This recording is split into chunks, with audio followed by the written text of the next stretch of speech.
Hey, I've got a question for you. Who's a famous rock star that you know? Could be just a musician. Someone that if you mention their name to anyone, they'd immediately know exactly who you were talking about and what that person was, what their music was like. Okay? You got a name? Cool. Now let me throw a curveball at you. I'm thinking of Mozart. He was a rock star way back in the 17th century. He didn't play a guitar. He played the piano and he composed music. He was a child genius, just like the name you have in your head. When I mention the name Mozart, everybody has at least some idea of who he was. The MSP Power Audience system does exactly the same thing for your IT business. When someone mentions your name or your company name, local business owners will know exactly who you are and how you can help. And as a result of this, you'll have a calendar full of IT sales appointments. I'm going to show you exactly how the MSP Power Audience works. And if you follow this system, you'll be meeting business owners and IT buying decision makers every single month. You'll have a CRM full of local business owners that know exactly who you are and how you can help them. But before we start, here's something important. Mozart wasn't always famous. He had this incredible skill, yet he lived in a tiny one-bedroom apartment with his father. No one knew who he was. It wasn't until his father took him on a tour around the world before people got to know about him. Maybe your business, your IT business, maybe it feels a bit like that. You and your team have this amazing set of skills and some serious technical ability, but your name just isn't out there and the phone isn't ringing with new customers who want to speak with you. I can totally relate to this. When I was doing sales for my own MSP back in 2016, I felt exactly the same. I had no problem selling IT or cybersecurity services when I was sitting face to face with a business owner. But the real problem with this was finding businesses that were looking for IT services in the first place or were unhappy with their current provider. It got so bad that I actually gave up running the MSP. I hit a point where I couldn't grow the business anymore because no one really knew who I was. Since 2018, I've helped over 600 MSPs solve this exact problem. I switched IT Rockstars from being an MSP to helping MSPs generate leads and sales appointments in the diary. For me, this was a much bigger problem to solve in the world than rebooting a computer or restoring a backup. And it hasn't been an easy journey. Marketing has changed a lot. I've studied and implemented many marketing methods for IT businesses, including SEO, video marketing, content marketing, even something known as account-based marketing. I've written books on the subject, and these are just some of them. The one lesson that I've learned is that there is a silver bullet to solving this problem for MSPs, but it's not what you think. Let me ask you this. How have you gotten the majority of your clients?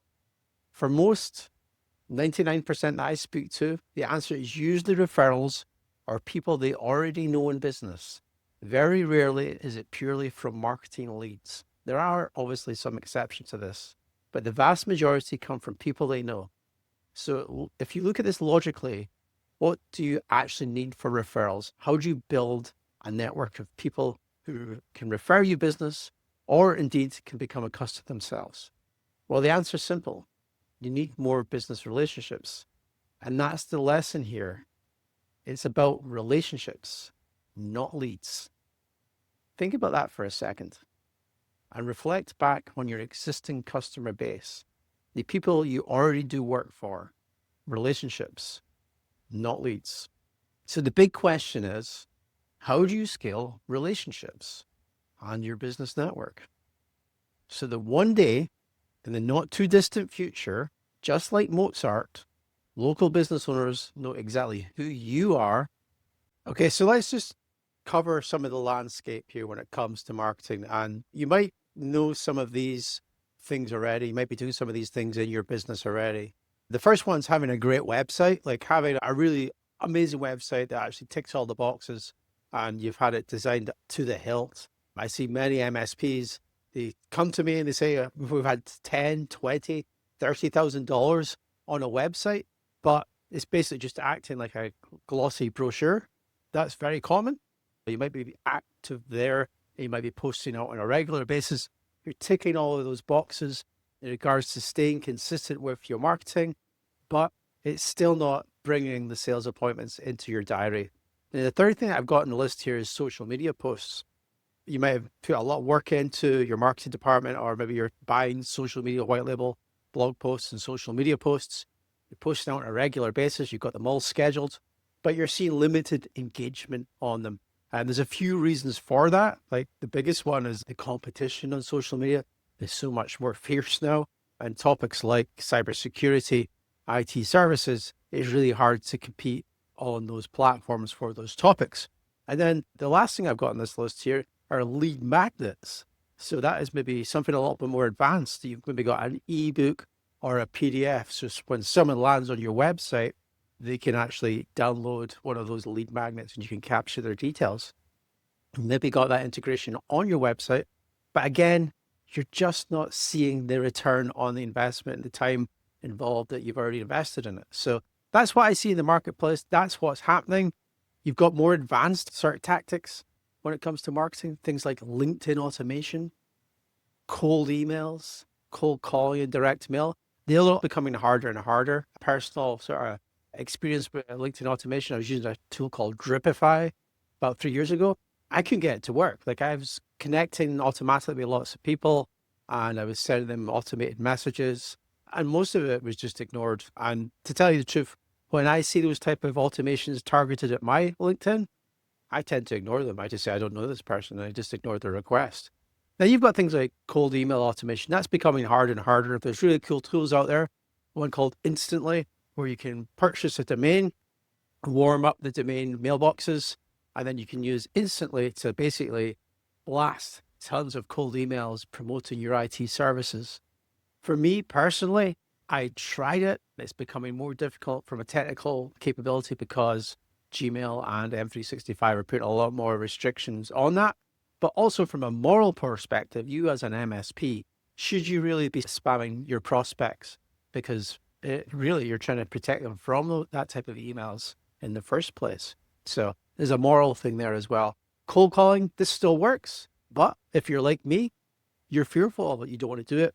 And it's actually, if you're going to be paying someone else to do it, if you're going to be building up a resource in-house in your team, there's a lot of work involved. You have to buy the lists, the data, then you have to clean the data, then you have to have your script refined, and then you actually have to get people to actually do that job cold calling.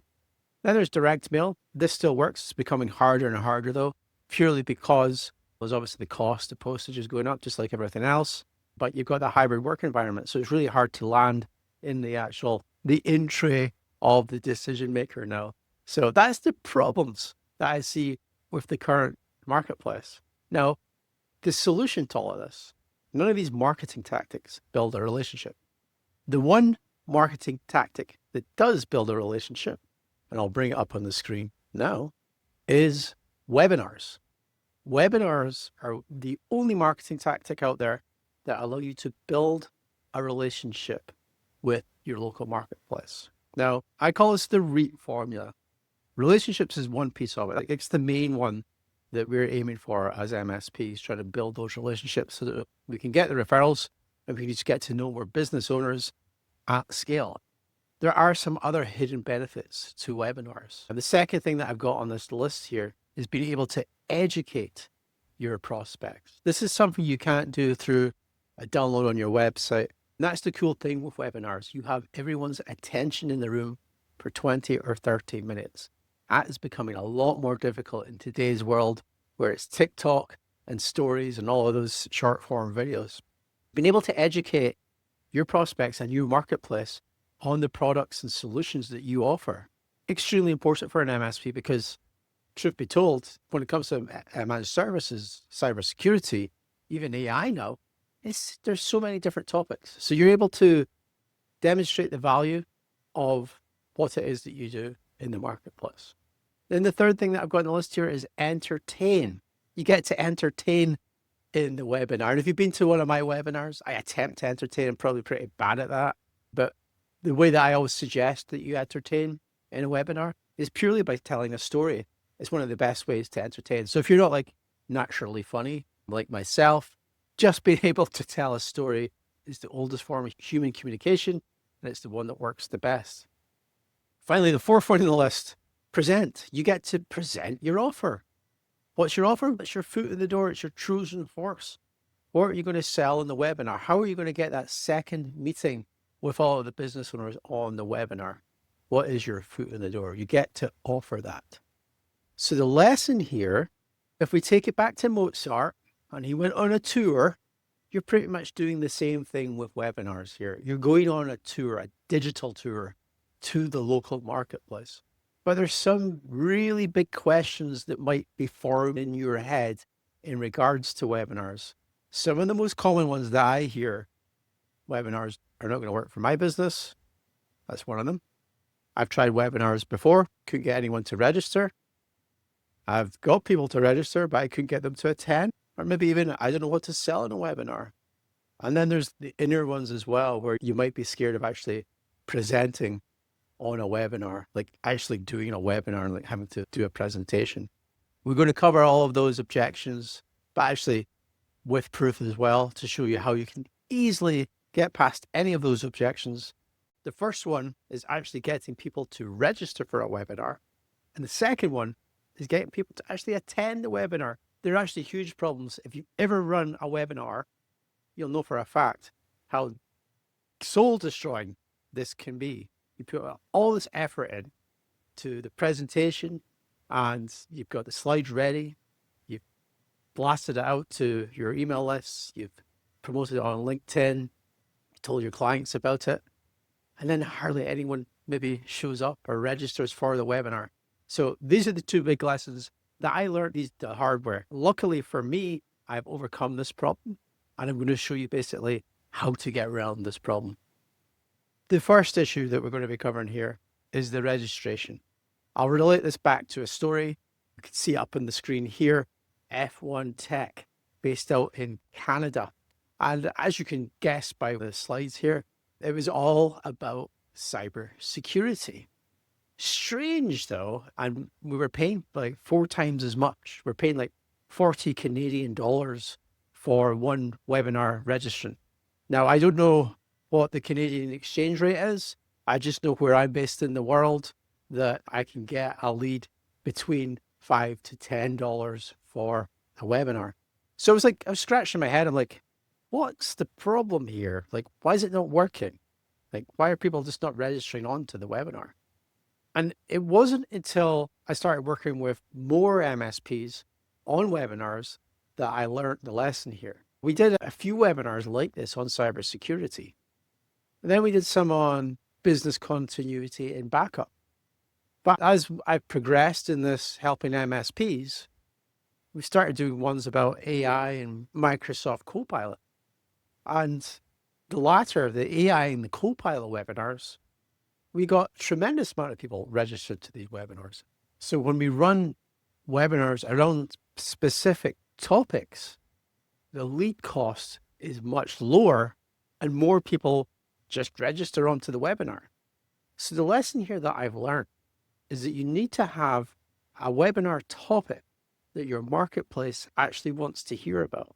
Okay, so the second biggest issue I had with after we figured out the topic was actually getting a good number of people to attend. I was posting out onto LinkedIn for our clients. So we were creating an event on LinkedIn. We were emailing the lists that our clients had. We were emailing their existing customer base. We were posting out our organic posts. We even went as far as going into the LinkedIn connections and inviting people via LinkedIn connection requests and just actually sending personal emails. But the volume just wasn't there. I've got a goal with all the webinars I do, 200 people registered for the webinar.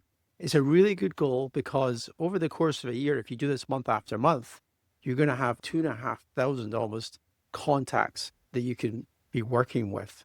Okay, that's the big number that we're looking for here. So how do we get to that 200? How do I achieve that goal and get my return on my value for all of the time and effort that I put into this? If you go back 10, 15 years ago when you posted out onto LinkedIn or Facebook or anywhere like that, you got tremendous reach. You'd always get people engaging with your posts. The issue that we've got now is basically the algorithms want you to pay for that reach. You have to pay to play. That is the lesson here that I'm going to show you. And it's a hard lesson, but it is made much easier once you understand that. And it doesn't have to be a large cost to you. I'm going to show you some of the stats here on how it actually works. But if you are wanting to get a good number to attend your webinar and do this month after month, you're actually going to have to stump up a little bit of money for ads. Now, I love Facebook ads. A lot of MSPs, they say to me, Scott, why the hell are you advertising on Facebook? I'm a business owner. I want to be speaking with other businesses. I should be advertising on LinkedIn. And I'm going to prove to you with the data here on my screen that actually Meta, Facebook, Instagram is a much more powerful platform to advertise on than LinkedIn. And the main reason for that is because the AI that's involved here. Meta has machine learning in the background that basically learns who to show your ads to over time, who's most likely to click the ad, and then who's most likely to actually register onto the webinar.